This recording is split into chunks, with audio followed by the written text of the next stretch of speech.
Zombie apocalypse.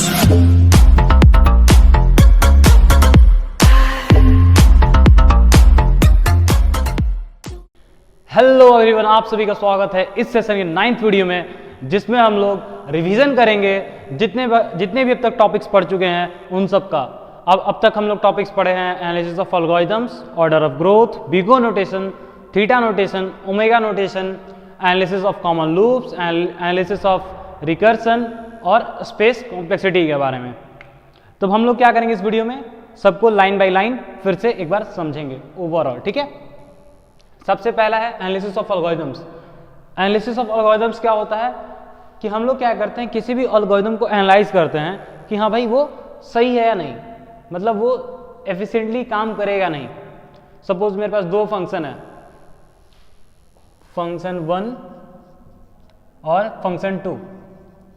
अब इन दोनों में से कौन सा बेटर है, ठीक है, ये हम लोग एनालाइज करते हैं। इसीलिए अब हम लोग अगर एग्जांपल लें जो हम लोग उस वक्त लिए थे, sum of n natural numbers int fun 1, ठीक है, ये क्या करेगा, इंट n लेगा, क्या रिटर्न करेगा, return n into n plus 1 by 2, ठीक है।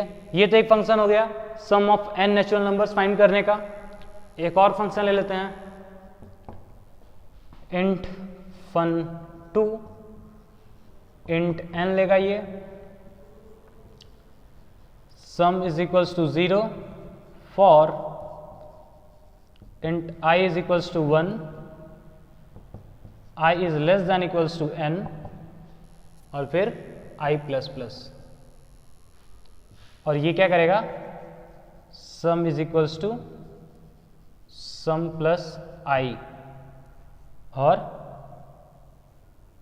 रिटर्न सम, ठीक है। यहीं तक था।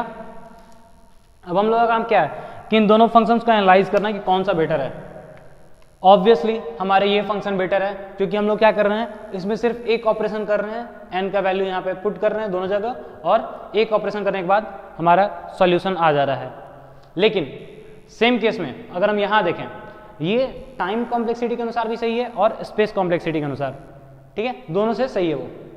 इसमें देखते हैं, अगर टाइम कॉम्प्लेक्सिटी के अकॉर्डिंग देखें, ठीक है, तो देखिए हम लोग क्या करेंगे, इन 10 लेंगे, सबको चेक करेंगे, यहाँ पे हर जगह चेक होगा, ये इंक्रीज होगा, तो हमारा क्या आ जाएगा इसका टाइम कॉम्प्लेक्सिटी। और ऑर्डर ऑफ ग्रोथ क्या हो जाएगा, ऑर्डर ऑफ ग्रोथ क्या है इसका, n है, ठीक है। और टाइम कॉम्प्लेक्सिटी हम लोग लिख सकते हैं इसको थीटा n। और अगर इसका स्पेस कॉम्प्लेक्सिटी देखें, ठीक है, ये देखिए यहाँ पे एक वेरिएबल, यहाँ पे 2 वेरिएबल, यहाँ पे 3 वेरिएबल, ये और ये 4 जगह ये स्पेस ले रहा है, ठीक है। तो ऑब्वियसली ये फंक्शन बेटर नहीं है, ठीक है। ये हो गया हमारा एनालिसिस ऑफ एल्गोरिथम्स, ठीक है। अब हम लोग आते हैं ऑर्डर ऑफ ग्रोथ पे, ठीक है। चलिए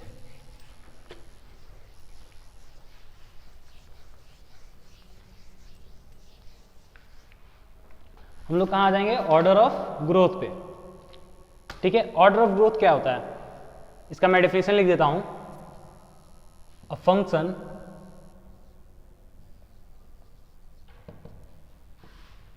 fn is said to be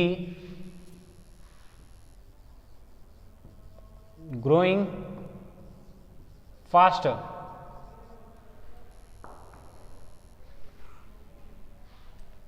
than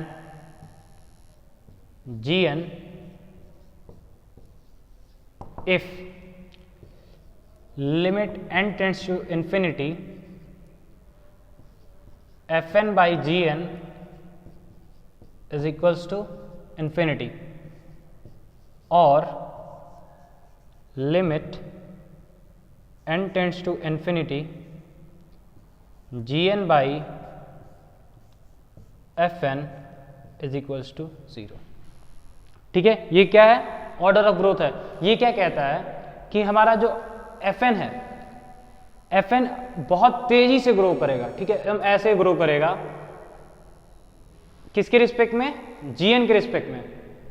Gn के रिस्पेक्ट में अगर हम लोग लिमिट पुट करते हैं, ठीक है, n टेंड्स टू इन्फिनिटी, और Fn बाई Gn करेंगे तो हमारा क्या आएगा, अगर इन्फिनिटी आता है तो इसका मतलब ये हुआ कि हमारा जो फंक्शन Fn है वो बहुत तेजी से ग्रो कर रहा है, मतलब वो फंक्शन बेटर नहीं है। इसको एक और तरह समझ सकते हैं, अगर हम लिमिट पुट करें n टेंड्स टू इन्फिनिटी और Gn बाई Fn करें, ठीक है, Gn बाई Fn करें, तो अगर टोटल उसको हमको सॉल्व करने के बाद अगर 0 आता है तो इससे भी हम लोग प्रूव कर सकते हैं कि हमारा जो Fn है वो बहुत तेजी से ग्रो कर रहा है। इसका मतलब ये हुआ कि हमारा फंक्शन Fn है वो बेटर नहीं है, ठीक है। अब ऑर्डर ऑफ ग्रोथ कैसे निकालते हैं, ठीक है, ऑर्डर ऑफ ग्रोथ कैसे निकालते हैं। ऑर्डर ऑफ ग्रोथ निकालने का सिंपल सा हमको बताया था आप लोगों को फॉर्मूला, ठीक है, कि सपोज एक एग्जांपल लेते हैं 3n square plus 4n plus 9, ठीक है, इसका ऑर्डर ऑफ ग्रोथ निकालना है। ऑर्डर ऑफ ग्रोथ निकालने के लिए हम लोग क्या करते हैं, लोअर ऑर्डर टर्म्स को इग्नोर कर देते हैं और हायर ऑर्डर टर्म के कांस्टेंट को इग्नोर करते हैं और हमारा ऑर्डर ऑफ ग्रोथ आ जाता है, order of growth n square, ठीक है। अब इसका एक डायरेक्ट वे है जो हम लोग लिस्ट है हमारे पास कि चलो भाई अब हर बार हम ऑर्डर ऑफ ग्रोथ नहीं निकालेंगे ना, सिर्फ देख के बता देंगे कौन सा बड़ा है कौन सा छोटा है, ठीक है। मान लो n स्क्वायर है, n है, कौन बड़ा है कौन छोटा है वो, ठीक है। सबसे पहले आता है हमारा c सबसे छोटा होता है, फिर आता है log n, log n दोनों एक ही में है, ठीक है। फिर आता है अपना log n, ठीक है। फिर आता है अपना n टू द पावर 1/2, फिर आता है n to the power n, फिर आता है n टू द पावर 2, फिर आता है n टू द पावर 3 और फिर ऐसे इंक्रीज करते जाता है, ठीक है। ये तो हो गया अपना कि अब ये चेक करने का, ठीक है, कि कौन सा, जैसे मान लो हमारा ऑर्डर ऑफ ग्रोथ आया n स्क्वायर log n से बड़ा है या छोटा है, ये इस चीज को चेक करने का टेबल है, ठीक है। ये हो गया हमारा ऑर्डर ऑफ ग्रोथ, ठीक है। अब हम लोग देखेंगे बिगो नोटेशन के बारे में। बिगो नोटेशन क्या करता है, बिगो नोटेशन किसी भी एक्सप्रेशन के एग्जैक्ट या फिर अपर बाउंड को रिप्रेजेंट करता है। क्या करता है, एग्जैक्ट या फिर अपर बाउंड को रिप्रेजेंट करता है। चलो बिगो नोटेशन भी देख लेते हैं।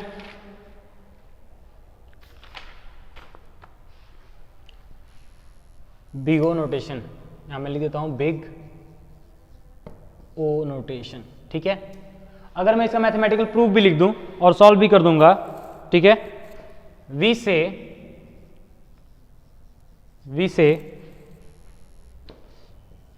Fn is equals to Gn Cgn if and only if there exist positive constants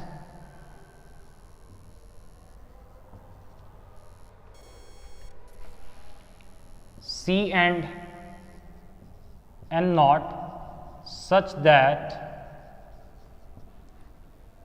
for all function Fn is less than equals to C Gn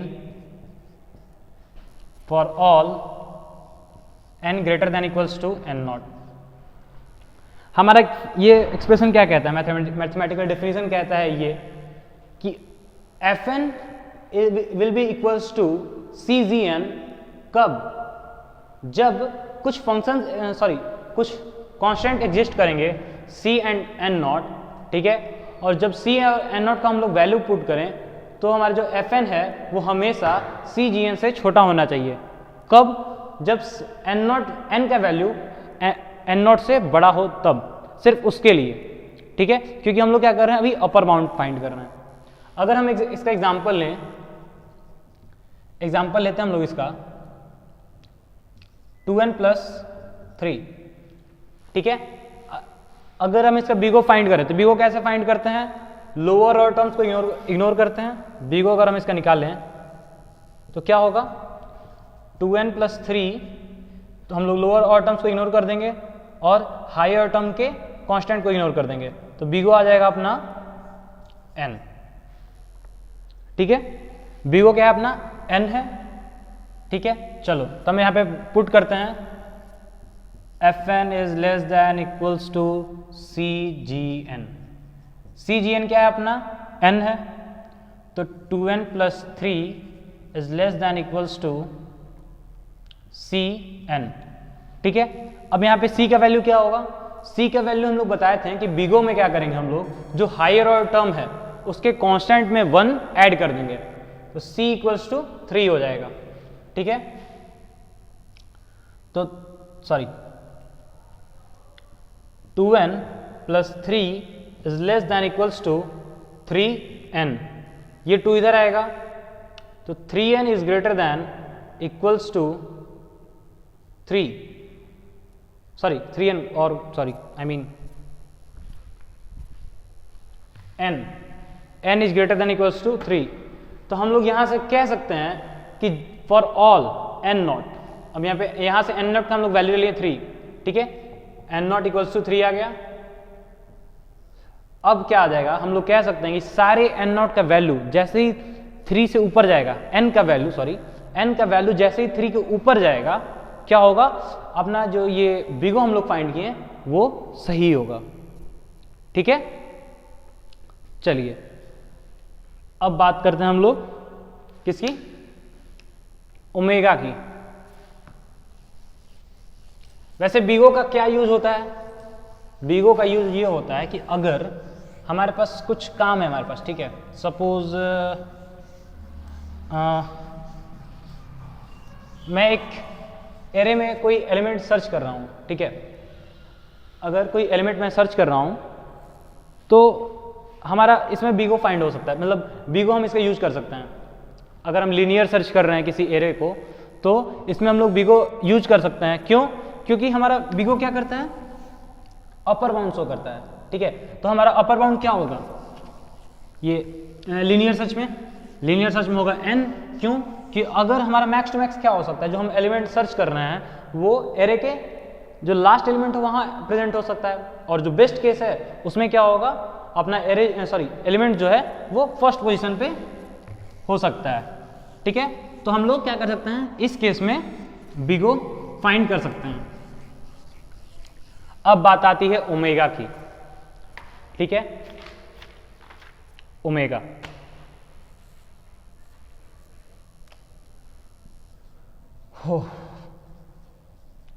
omega कहाँ यूज होता है, ओमेगा यूज होता है हम लोग को लोअर बाउंड को represent करने में, कि हाँ भाई एक फंक्शन है ये इतना टाइम तो लेगा ही लेगा, ठीक है, वो बेस्ट केस में हो वर्स्ट केस में कुछ भी हो, इतना टाइम वो लेगा ही लेगा, ठीक है। और इसको हम लोग मैथमेटिकली समझें तो इसको लिख सकते हैं, V से Fn is equals to Cgn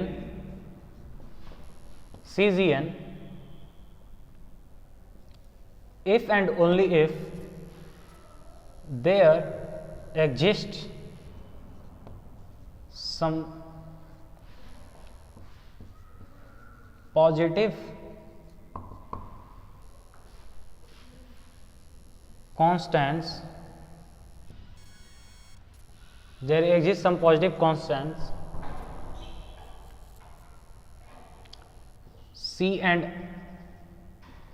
n naught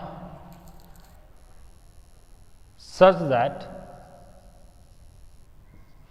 such that 0 is less than equals to Cgn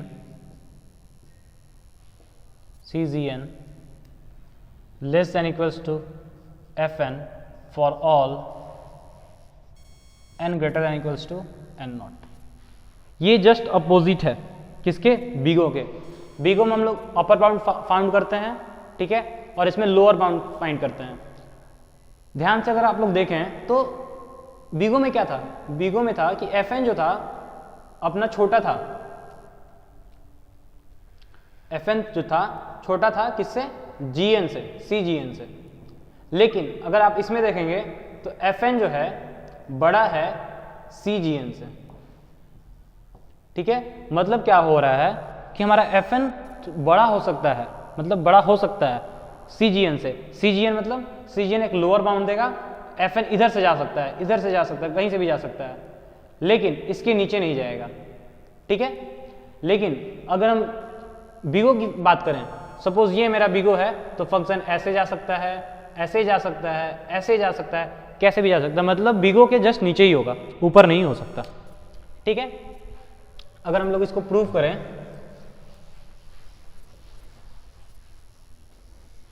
same example लेके, हाँ एग्जांपल लेते हैं 2n+3, ठीक है।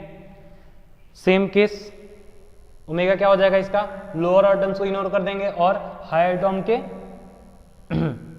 कांस्टेंट को इग्नोर कर देंगे तो हमारा आ जाएगा ओमेगा n, ठीक है। और अगर हम इसको पुट करें इसमें, sorry, Gn is less than equals to Fn। Gn क्या है हमारा, सॉरी Cgn है, Cn is less than equals to 2n+3। ध्यान दीजिएगा, पिछली बार हम लोग क्या किए थे, C फाइंड करने के लिए जो हायर ऑर्डर टर्म का कांस्टेंट था उसमें +1 किए थे। ओमेगा के केस में हम लोग क्या करते हैं, -1 करते हैं, ठीक है। तो हमारा इस बार n क्या हो, सॉरी C क्या हो जाएगा, 1 हो जाएगा, ठीक है। चलिए, सिर्फ जरूरी नहीं है कि सिर्फ हम लोग 1 ही माइनस करेंगे, हम लोग क्या करते हैं कि जो कांस्टेंट है उससे छोटा टर्म ले लेते हैं, ठीक है। मोस्टली 1 माइनस कर लेंगे, अगर ये 1 रहता तो हम 0.5 लेते हैं, ठीक है। तो C हो जाएगा 1, तो n is less than equals to 2n+3, 3 इधर आ जाएगा, n उधर जाएगा, तो n is greater than equals to -3। यहाँ पे -3 आ गया, ठीक है। ध्यान दीजिएगा, हम लोग क्या करते हैं, जब भी किसी नोटेशन की बात करते हैं, बिगो, ओमेगा, थीटा, हम लोग क्या करते हैं, सारे n का वैल्यू, n0 का वैल्यू सारे पॉजिटिव में लेते हैं, ठीक है, सारी ये फर्स्ट क्वाड्रेंट्स में। तो अगर ये -3 है तो हम लोग n0 का वैल्यू क्या लेंगे, 0, n0 इक्वल्स टू 0, ठीक है। ताकि जैसे ही n0 का वैल्यू 0 से ऊपर जाएगा, हमारा जो ओमेगा है वो सही है, मतलब सही काम करेगा, ठीक है। अब ओमेगा कहाँ कहाँ यूज आता है, ओमेगा यूज आता है, सपोज हमारे पास एक, वो आप लोग क्रोम में डायनासोर वाला गेम खेले हैं, जैसे कुत्ता रहता है ऐसे ऐसे, ठीक है, उसमें ना एंड नहीं होता, उसमें एंड नहीं होता कहीं, तो वहां पे ओमेगा यूज हो सकता है। कैसे कि अगर आप कितना भी स्कोर करो, अगर वो एक बार गेम स्टार्ट हुआ, आप उसको एक बार प्ले किए, इतना टाइम तो वो लेगा ही, भले आप स्कोर 500 बनाओ, 10,000 बनाओ, 10 लाख बनाओ, लेकिन एक लिमिटेड टाइम तो वो लेना ही लेना है। वो बेस्ट केस में हो, वर्स्ट केस में हो, कुछ भी हो, उतना टाइम लेगा ही लेगा, ठीक है। चलिए, अब मैं इसमें थोड़ा ही चेंज कर दूंगा, मैं पूरा इरेज नहीं करूंगा। थीटा में आ जाएंगे। थीटा में क्या होता है, हम लोग एग्जैक्ट बाउंड फाइंड करते हैं, ठीक है। और यहां पे आ जाएगा C1, C2, C1, ठीक है। और यहां पे हो जाएगा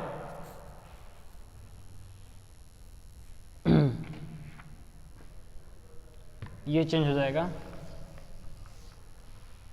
sorry, 0 is less then C1Gn is less than Fn is less than C2Gn, ठीक है।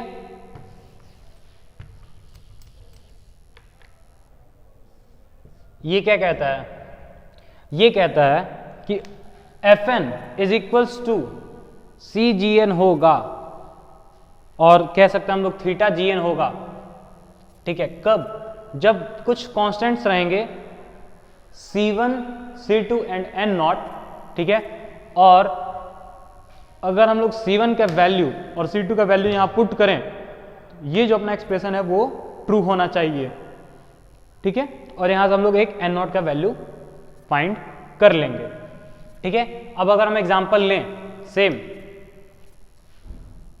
एग्जाम्पल लेंगे 2n + 3, इसका ऑर्डर ऑफ ग्रोथ क्या है, n है, तो इसका हम लोग लिखेंगे थीटा n, ठीक है।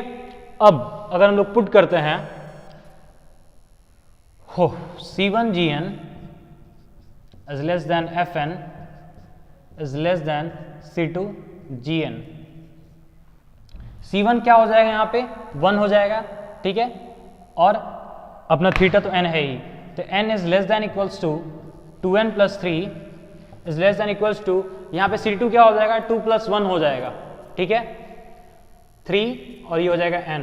अब इन दोनों को हम सेपरेटली सॉल्व कर लेंगे, तो n is less than equals to 2n + 3, n उधर जाएगा और 3 इधर आएगा, तो n is greater than equals to -3, और इसमें अगर हम लोग देखें तो 2n + 3 is less than equals to 3n, 3 और ये 2n इधर जाएगा तो हो जाएगा n is greater than equals to n is, ये 2 इधर जाएगा तो n बचेगा और ये 3 हो गया, तो 3। देखिए अब यहाँ पे हम लोग देखें तो यहाँ से हम लोग का n0 का वैल्यू आ जाएगा 0 और यहाँ से n0 का वैल्यू आ जाएगा 3। अब बात आती है कि दोनों में से हम लोग कौन सा n0 का वैल्यू चूज करेंगे। ऑब्वियसली हम लोग क्या करेंगे, जो मैक्सिमम होगा उसको चूज करेंगे, तो हमारा n0 का वैल्यू क्या आ गया 3। जैसे ही n का वैल्यू 3 से क्रॉस करेगा, हमारा जो थीटा है वो परफेक्ट काम करेगा, जो हम लोग थीटा फाइंड किए हैं, ठीक है, वो सही काम करेगा। अब बात आती है कि थीटा कहाँ यूज होता है, ठीक है, थीटा कहाँ यूज होगा, जहां भी हमें एग्जैक्ट ऑर्डर ऑफ ग्रोथ पता होगा, ठीक है, एग्जैक्ट वहां पे हम लोग को क्या होगा, जो थीटा है वो यूज हो सकता है। सपोज हमें क्या करना है, जैसे कि लीनियर सर्च बताएं, सॉरी ये क्या नाम है इसका, minimum of an array, maximum of an array, ठीक है, ये क्या है, हमारे ऐसे एग्जांपल्स हैं जहां हम लोग थीटा यूज कर सकते हैं। इनके time sorry order of growth क्या होगा, थीटा n होगा, ठीक है। चलिए ये तो हो गया। अब हम लोग कहाँ आते हैं, एनालिसिस ऑफ लूप्स पे, एनालिसिस ऑफ कॉमन लूप्स। तो एनालिसिस ऑफ कॉमन लूप्स में मैं एक एग्जांपल लूंगा सिर्फ, जो उस टाइम हमको समझाना शायद अच्छे से नहीं समझा पाया था, या फिर जो भी था आपको नहीं समझ में आया था। सपोज एग्जांपल है हमारे पास, for int I is equals to 1, I is less than n, I equals to power of I, C, ठीक है, और ये सम थीटा 1 वर्क, थीटा 1 वर्क मतलब कुछ भी कांस्टेंट वर्क हो रहा है, ठीक है। अब हम लोग को क्या करना है, इसका ऑर्डर ऑफ ग्रोथ या फिर टाइम कॉम्प्लेक्सिटी निकालना है, ठीक है। अब टाइम कॉम्प्लेक्सिटी हम लोग निकालेंगे इसका कैसे, तो अगर हम लोग उसको सॉल्व कर तो कैसे ये एक्सपेंड होगा, सॉरी ये 2 है, ये 1 नहीं, ये 2 है, ठीक है, और c इक्वल्स टू भी 2 है, c इक्वल्स टू 2, तो ये कैसे रन होगा, कैसे इंक्रीज होगा, ठीक है।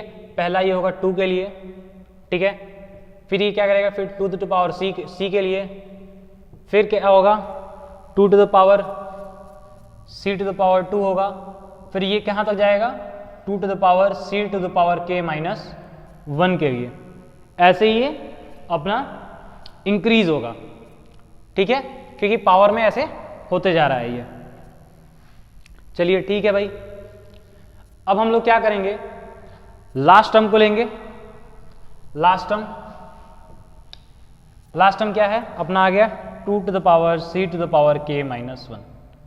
चलो जी ये तो है, अब ये कितना होना चाहिए, ये n से छोटा होगा तभी तो, इसको तो n से छोटा है तभी ये लूप रन करेगा। जैसे ही ये अगर n से बड़ा होता तो लूप तो इधर ही रुक जाता कहीं, ठीक है। चलिए तो ये is less than equals to less than sorry n है, ठीक है। अब इसको हम लोग सॉल्व करेंगे, 2 को हटाएंगे, c to the power k minus 1 is less than log base 2n, ठीक। फिर c को भी हटाएंगे, फिर k minus 1 is less than log to the power log base c log base 2n, ठीक है। ये हो गया अपना। तो फिर हम लोग सिंपली लिख सकते हैं k is less than log n। तो अगर हम इसका टाइम कॉम्प्लेक्सिटी निकालें तो टाइम कॉम्प्लेक्सिटी होगा हमारा थीटा log n।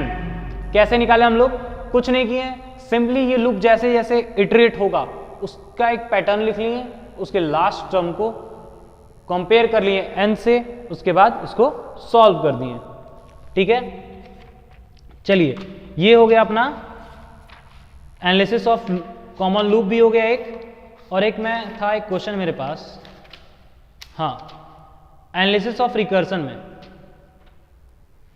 ठीक है। एनालिसिस ऑफ रिकर्सन का भी एक क्वेश्चन था जो मेरे को लगा कि आपको बताना चाहिए दोबारा।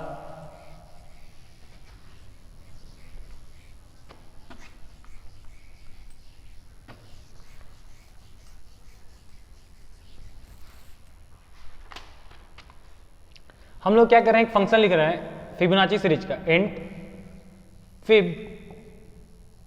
इंट n, और ये क्या करता है, if n is equals to 0 और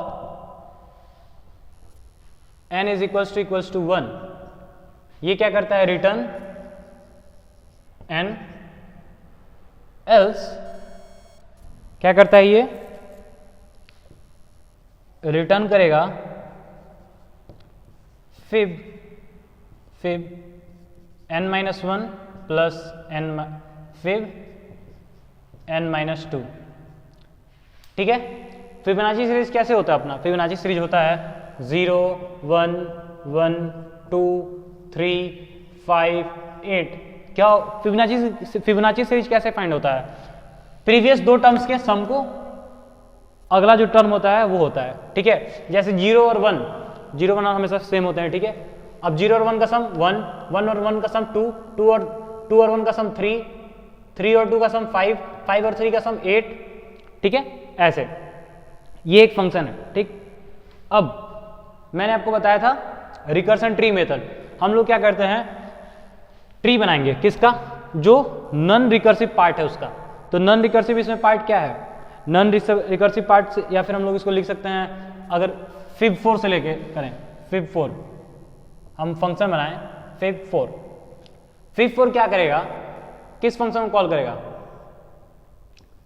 n-1, फिब 3 को कॉल करेगा और फिब 2 को कॉल करेगा। फिब 3 क्या करेगा, फिब 1 को कॉल करेगा, सॉरी फिब 2 को कॉल करेगा और फिब 1 को कॉल करेगा, और फिर फिब 2 1 को कॉल करेगा और फिब 0 को कॉल करेगा, ठीक। अब यहां पे आए, फिब 2 क्या करेगा, फिब 1 को कॉल करेगा और फिब 0 को कॉल करेगा, ठीक है। ये अपना ऐसे ट्री बनेगा इस फंक्शन का, ठीक है। अब मैं आपको बता दूं क्या होता है भाई अपना, ये क्या नाम है, सॉरी रिकर्सन पढ़ रहे हैं अभी हम लोग, सॉरी स्पेस कॉम्प्लेक्सिटी, सॉरी मैं स्पेस कॉम्प्लेक्सिटी में हूं अभी। सो अगर मैं इसका देखूं, ठीक है, स्पेस कॉम्प्लेक्सिटी, तो स्पेस कॉम्प्लेक्सिटी में हम लोग क्या फाइंड करते हैं, ऑक्सिलरी स्पेस, ठीक है। तो ऑक्सिलरी स्पेस कितना होता है, ऑक्सिलरी स्पेस होता है हाइट ऑफ द ट्री, ये जो हाइट है उस ट्री का वो होता है अपना ऑक्सिलरी स्पेस। अगर मैं इस फंक्शन को सॉल्व करूं स्टैक वाइज, सबसे पहले अपना कौन सा फंक्शन कॉल होगा? सबसे पहले अपना फंक्शन कॉल होगा fib4, फिर कॉल होगा fib3, ठीक है, ऐसे जाएगा, फिर कॉल होगा fib2, फिर कॉल होगा fib1। अब देखिए fib1 क्या करेगा, कितना रिटर्न करेगा? n मतलब क्या है? 1। ये क्या रिटर्न किया? 1 रिटर्न किया, ठीक है। तो fib1 खत्म, यहां से fib1 आउट हो जाएगा। फिर कौन सा आएगा स्टैक में? fib0 आ जाएगा। fib0 कितना रिटर्न करेगा? 0, क्योंकि n = 0 है, तो ये 0 रिटर्न किया, ठीक है। चलिए फिर ये भी आउट हो जाएगा लूप स्टैक से। चलो ये भी आउट हो गया। अब fib2 होगा, fib2 का दोनों चिल्ड्रन काम हो गया, तो क्या रिटर्न कर देगा? ये 1 + 0, ये क्या किया? रिटर्न 1, ठीक है। तो fib2 भी अपना हो गया, ठीक है। अब fib2 हो गया, तो अब ये fib1 कॉल होगा, fib1 कॉल होगा। fib1 कितना रिटर्न करेगा? 1 रिटर्न करेगा, तो ये भी 1 रिटर्न कर दिया +1, ठीक है। चलिए fib1 भी कॉल हो गया, तो अब कॉल होगा fib3, ठीक है। तो ये कितना रिटर्न कर देगा? 1 + 1 2। चलिए fib3 भी हो गया, fib3 भी खत्म हो गया, तो ये रिटर्न कितना कर चुका है? 1 + 1 2, ठीक है, इतना रिटर्न कर चुका। अब आएंगे हम लोग इधर, ठीक है, ऐसे, ठीक है। अब fib1 कॉल होगा, fib1 यहां पे आएगा स्टैक में, और कितना रिटर्न करेगा? 1। fib1 ऐसे रिटर्न किया 1, ठीक है। फिर fib0 आएगा स्टैक में 1 की जगह, और क्या रिटर्न करेगा? 0, ठीक है। फिर ये 0 खत्म होगा, और fib2 का काम कंप्लीट। सॉरी, यहां पे fib2 होता, पहले fib2 होता, ठीक है, और इसके ऊपर ये होता, ठीक है। चलिए fib2 का भी तो काम कंप्लीट हो गया, इन दोनों को ऐड कर देंगे, तो 1 + 0 ये हो गया 1, fib2 भी हो गया। अब फिर fib4 टोटल इनिशिएट करके कितना आ जाएगा? 1 + 2 = 3। अपना देखिए 1 2 3 4, ठीक है। और हम इसको ऐड करें, 2 + 1 = 3 आ गया अपना, ठीक। सॉरी, अपना स्टार्ट कहां से होता है? 1 से ना, 1 2 3 4 आ गया अपना यहाँ पे 3 पे, ठीक है। ये हो गया अपना स्पेस कॉम्प्लेक्सिटी। और अगर हम इसका देखें कि ऑक्सिलरी स्पेस कितना हुआ, तो मैं आपको बार बार बता रहा हूं, ऑक्सिलरी स्पेस होगा height of the tree. Height of the tree क्या है? ये देखिए कितना हाइट हुआ, एक पहला फंक्शन, फिर दूसरा फंक्शन, ये तीसरा फंक्शन, ये चौथा फंक्शन, मतलब जितना n का वैल्यू होगा उतना ऑक्सिलरी स्पेस होगा। तो इसको हम लोग लिख सकते हैं auxiliary space = auxiliary space =θn। सो आज के वीडियो में हम लोगों ने कवर कर लिए सारे टॉपिक जितने भी हम लोग पढ़े हैं। अगले वीडियो से हम लोग स्टार्ट करेंगे एरे को। So thank you everyone.